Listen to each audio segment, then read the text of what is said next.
Nagbukas ang pelikula noong 1974 kasama ang isang veterano ng digmaan na nagngangalang Max Eriksen na nakaupo sa isang tren sa subway. Nang sumakay sa tren ang isang dalagang Vietnamese, tinitigan siya ni Eriksen nang may problemang tingin. Bigla niyang naalala ang kanyang panahon sa Vietnam War. Ang eksena ay pagkatapos ay lumipat sa isang flashback sa panahon ng Vietnam War noong 1966. Ang isang pangkat ng mga American Scout ay nakakuha ng misyon upang maghanap ng mga lihim na tunnel na ginagamit ng Vietcong upang maglunsad ng mga sorpresang pag-atake. Isang gabi, habang nasa masukal na kagubatan sila, nakarinig sila ng mortar fire. Inoobserbahan nila ang mapa at napagtanto na ang mga kalapit na sundalo ay inaatake ng kaaway. Inutusan ni Teniente Riley ang kanyang koponan na makinig sa putok upang malaman kung nasaan ang kaaway at pagkatapos ay ipaalam sa punong tanggapan ang tungkol sa kanilang kasalukuyang lokasyon. Bigla, dahil sa takot, sinimulan ng isa sa mga sundalong Amerikano ang pagbaril sa isang sundalong Vietnamese. Dahil dito, nalaman ng Vietnamese ang kanilang lokasyon. Di nagtagal, nagsimulang umulan ng mortar fire, at ilang sundalo ang napatay habang ang iba ay nag-agawan sa kaligtasan. Samantala, ang batang private first class na si Max Eriksen, na nag-iisang nagpapatrolya, ay naghahanap ng kanlungan nang makarinig siya ng pagsabog sa malapit. Biglang yumanig ang lupa, dahilan para mahulog siya sa isang nakatagong lagusan ng Vietcong kung saan naipit ang kanyang mga paa.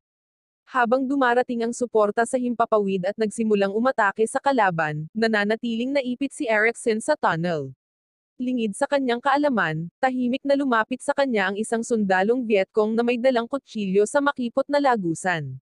Ngunit bago siya makaatake, nagawang iligtas ni Sargento Tony Meserve si Eriksen. Ang mga Amerikano ay muling nagkakasama at sunod-sunod na pinabagsak ang mga kaaway. Kinaumagahan, sina Eriksen, Meserve, at ang kanilang squad na binubuo ni Corporal Thomas Clark Private Hatcher, at Sergeant Brownie ay pumunta sa isang kalapit na nayon ng ilog para sa pansamantalang tirahan. Iba si Eriksen sa iba pa niyang squad dahil mabait siya sa mga lokal na bata, hindi tulad ng mga kasamahan niya na may hinala sa lahat ng tao sa Vietnam. Sa kabila ng maigting na kapaligiran ng digmaan, pinapanatili ni Eriksen ang kanyang sangkatauhan sa pamamagitan ng paggalang sa mga lokal at pag-aalok ng tulong kung kinakailangan. Nang maglaon, pinaalalahanan ng mga sarhento na sina Brownie at Meserve ang kanilang mga sundalo ng kahalagahan ng pagsunod sa mga utos ng walang pag-aalinlangan, lalo na't ang kanilang oras sa Vietnam ay malapit nang matapos. Gayunpaman, sa sandaling iyon, ang mga sundalo ng Vietcong ay nagtatago sa mga palumpong, kasama ang mga lokal na impormante. Bigla nilang pinaputukan ang mga Amerikano at nasugatan si Sergeant Brownie. Nahuli nito ang mga sundalong Amerikano na ganap na nawalan ng bantay ngunit nagawa nilang itaboy ang pag-atake at patayin ang mga kaaway. Kasunod ng insidenteng ito, binibigyan ng 48 oras na bakasyon ang squad ni Meserve at plano nilang mag-night out sa kalapit na bayan. Gayunpaman, ang kanilang bakasyon ay biglang kinansela at inutusan silang mag-ulat para sa pagpapatrolya sa ganap na 6 AM kinabukasan. Nang gabing iyon, nagsasagawa sila ng scouting mission sa lugar. Si Meserve, na nalulungkot sa pagkawala ng kanyang matalik na kaibigan na si Brownie, ay nagpahayag ng kanyang pagnanais na humingi ng ginhawa sa piling ng isang lokal na batang babae sa pinakamalapit na nayon. Mamaya sa gabing iyon, ang squad ay dumating sa kanilang outpost gate upang makipagsapalaran sa nayon. Gayunpaman, tinanggihan sila ng isang gwardya at kanilang commander na makapasok sa isang brothel. Ipinaalam sa kanila ng commander na ang lugar ay nananatiling limitado para sa kanila. Bilang resulta, ang squad ay napipilitang manatiling nakakulong sa kanilang lokasyon hanggang sa ibigay ang karagdagang mga utos. Nauunawaan na sila ay natigil, ang mga sundalo ay bumalik sa kwartel at maghintay para sa kanilang marcha sa umaga. Pagkatapos ay ipinakilala ni Sergeant Meserve si Private First Class Antonio Diaz sa grupo bilang kapalit ng yumaong Brownie. Ipinapaalam ni Meserve sa squad ang tungkol sa kanilang susunod na misyon at inihayag na aalis sila sa susunod na araw 2 oras ng mas maaga kaysa sa nakaplano. Nais niyang bisitahin ang kalapit na nayon at kidnapin ang isang lokal na batang babae para sa kanilang sariling kasiyahan. Nagulat si Eriksen sa mapangahas at kriminal na pahayag ng kanyang superior. Ibinahagi niya ang kanyang mga alalahanin sa kanyang kaibigan, ngunit tiniyak ng huli na tiyak na nagbibiro lang si Meserve. Sa kasamaang palad, kinaumagahan, narating ng squad ang nayon at puwersahang kinuha ang isang batang babae na nagngangalang Dan Taeon palayo sa kanyang pamilya. Ipinaalam ni Muserve kay Erickson na magiging masaya sila sa babae kapag nakarating na sila sa kanilang outpost. Hindi nagtagal, sumabog ang kaguluhan sa nayon habang ang mga kamag-anak ay nakikiusap sa mga sundalo na ibalik ang dalaga. Gayunpaman, nagbibingi-bingihan ang mga sundalo sa kabila ng mga pakiusap nila. Sa halip, gumawa sila ng isang kakilakilabot na aksyon laban sa kapatid ng babae, na iniwan si Erickson na nabigla at hindi makapaniwala na magagawa ng kanyang mga kasama ang ganoong bagay. Matapos kidnapin ang batang dalaga para sa kanilang libangan, nagpatuloy ang mga sundalo sa kanilang mga tungkulin. Hinarap ni Erickson si Sergeant Muserve, iginiit na ang kanilang ginawa ay isang krimen, ngunit binaliwala ng huli ang kanyang mga pagtutol at pinagpatrolya siya. Samantala, walang nakikitang problema sina Private Hatcher at Corporal Clark sa mga aksyon ni Muserve na tinatrata sila bilang entertainment. Nang maglaon, nagpahinga ang grupo at sinubukang makipag-ugnayan sa bihag na babae. Si Clark ay unang lumapit sa kanya ngunit siya ay nag-ambala ni Hatcher, na sa tingin niya ay may nakikita siya sa mga palumpong. Nagpaputok siya ng isang putok, para lamang matuklasan na ito ay isang hayop lamang. Napagtanto ng squad na ang putok ng baril ay maaaring magbigay ng kanilang posisyon sa kaaway, kaya nagpasya silang magpatuloy, na inaantala ang anumang karagdagang pakikipag-ugnayan sa batang babae. Makalipas ang ilang oras, nakatagpo sila ng isang abandonadong kahoy na cabin sa kailaliman ng kakahuyan. Habang sinusuri ni Muserve, Clark, at Hatcher ang lugar, nililinis ni Diaz at Erickson ang cabin. Si Diaz pala ay isang disenteng tao na ayaw magmaltrato sa dalaga. Dahil pareho sila ng pananaw, sina Diaz at Erickson ay sumang-ayon na suportahan ang isa't isa. Gusto nilang matiyak na walang mapipilitang gumawa ng krimen. Pagkatapos ay nilapitan ni Erickson ang bihag na batang babae na si Un, na nagpapakita ng habag at pagmalasakit sa kanya. Matagumpay niyang nakuha ang kanyang tiwala at ginagamot ang kanyang mga pinsala. Nang maglaon, kapag ang natitirang bahagi ng pangkat ay bumalik sa cabin, iminumungkahi ni Sergeant Muserve na kailangan nilang pilitin ang batang babae na makipagbakbakan sa kanila. Itinali niya ang kanyang mga kamay at binalangkas ang pagkakasunod-sunod kung saan gagawin ng mga sundalo ang kanilang pakikipagbakbakan sa kanya. Tiyak na natakot si Erickson sa plano. Sinasalungat nila ni Diaz ang ideya, sinabing hindi sila sasali sa pakikipagbakbakan. Gayunpaman, nagbabanta ang sarhento na gagawin silang mga bihag kung hindi sila sumunod. Natakot dito si Diaz at nag-aatubili siyang sumang-ayon na lumahok sa kasuklam-suklam na gawain. Galit na galit, sinubukan ni Erickson na tulungan ang babae, ngunit itinutok ni Clark ang isang kutsilyo sa kanyang lalamunan at inutusan siyang magbantay sa gabi. Pagkatapos ay pinapanood ng isang walang magawang Erickson ang kanyang mga kasamahan na nakikipaglaban kay Owen sa cabin. Kinaumagahan, dumating ang squad sa gilid ng burol at pumwesto sa isang tulay ng tren kung saan matatanaw ang isang depo ng supply ng Vietcong River. Iniwan nila si Owen kasama si Clark pabalik sa cabin. Sa malapit, nakita nila ang isang grupo ng mga armadong Vietnamese na nagdadala ng mga artillery shell. Iniulat nila ang mga coordinates sa punong tanggapan at binabantayan ang kalaban habang naghahanda para sa kanilang misyon. Makalipas ang ilang oras, bumalik sina Erickson at Hatcher sa outpost para muling mag-supply at kumuha ng mga smoke grenade. Pagdating nila sa cabin, nag-alinlangan si Clark na manatili sa babae kaya inutusan niya si Erickson na pumalit sa kanya. Kapag nag-iisa na sila, lubos na nauunawaan ni Erickson ang lawak ng pang-aabuso nila kay Owen, siya ay mahina, umiiyak, nabugbog, na-dehydrate, at may sakit. Nakaramdam siya ng kakilakilabot para sa estado nito, kaya tinanggal niya ang tali sa kamay ng babae at inalok ng makakain at maiinom. Bumalik sa tulay ng riles, si Sergeant Muserve ay nagalit nang bumalik ang kanyang mga tauhan nang wala si Erickson. Kaya, inutusan niya si Clark na bumalik sa outpost para kunin siya. Ang sarhento ay nag-aalala na si Erickson ay maaaring gumawa ng isang bagay na marahas. Samantala, nagpasya si Erickson na tulungan si Owen na bumalik sa kanyang nayon. Gayunpaman, natatakot siyang pumunta ng mag-isa, kaya nakiusap siya kay Erickson na samahan siya. Napagtanto ni Erickson na ang pag-alis sa outpost kasama si Owen ay magkaroon ng panganib ang kanilang buhay.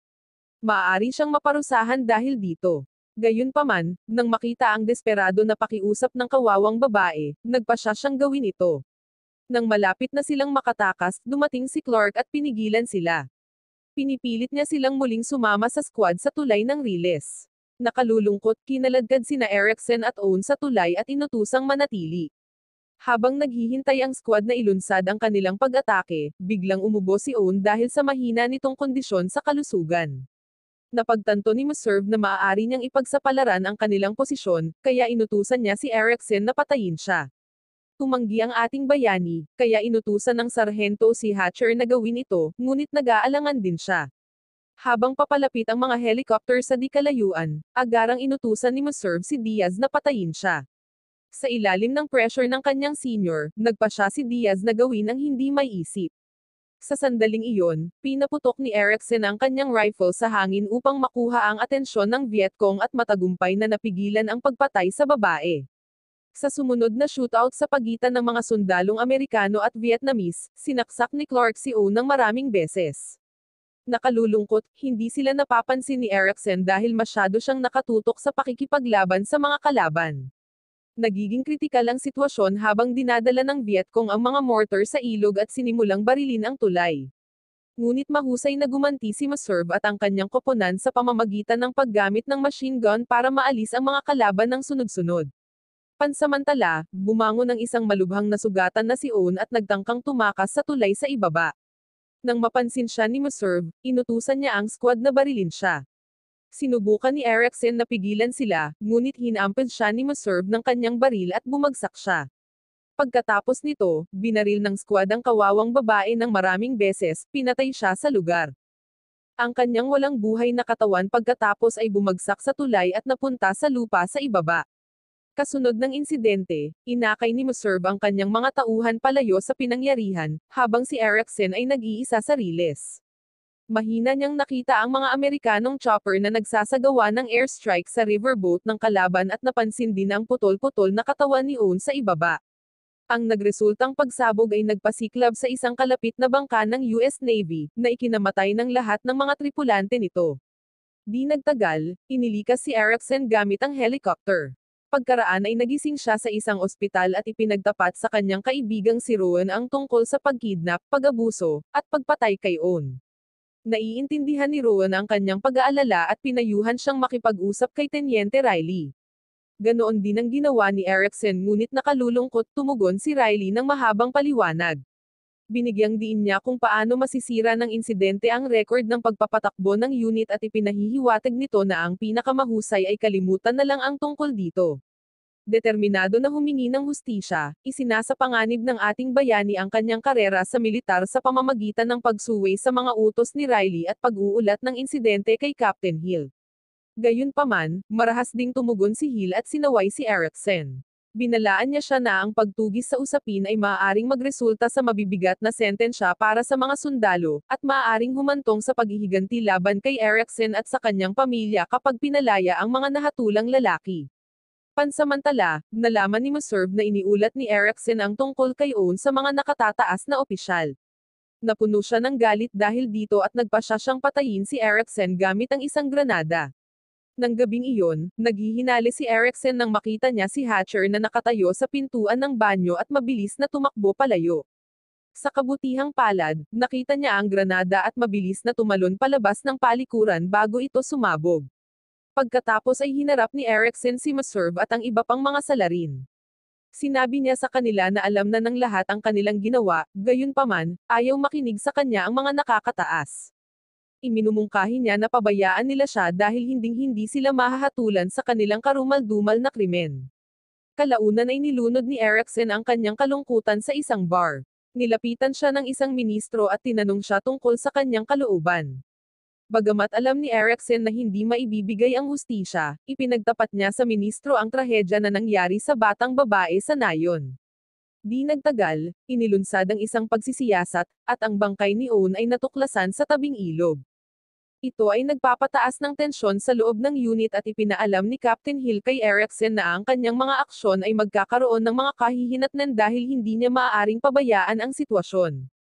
Sa susunod na eksena, ang lahat ng mga sundalo ay isa-isang ini-interview, at tinatanggap nila ang kanilang mga krimen. Dahil dito, hinatulan sila ng korte militar, si Meserve ay sinentensyahan ng 10 taon na pagkakakulong, si Diaz ay 8 taon, Hatcher ay 15 taon, at Clark ay panghabang buhay. Paglabas nila ng court, yumuko si Meserve kay Erickson at bumulong nang hindi marinig na may masamang tingin sa kanyang mga mata. Ang eksena ay lumipat sa kasalukuyan, nagising si Erickson mula sa kanyang nakakabigla na flashback sa tren.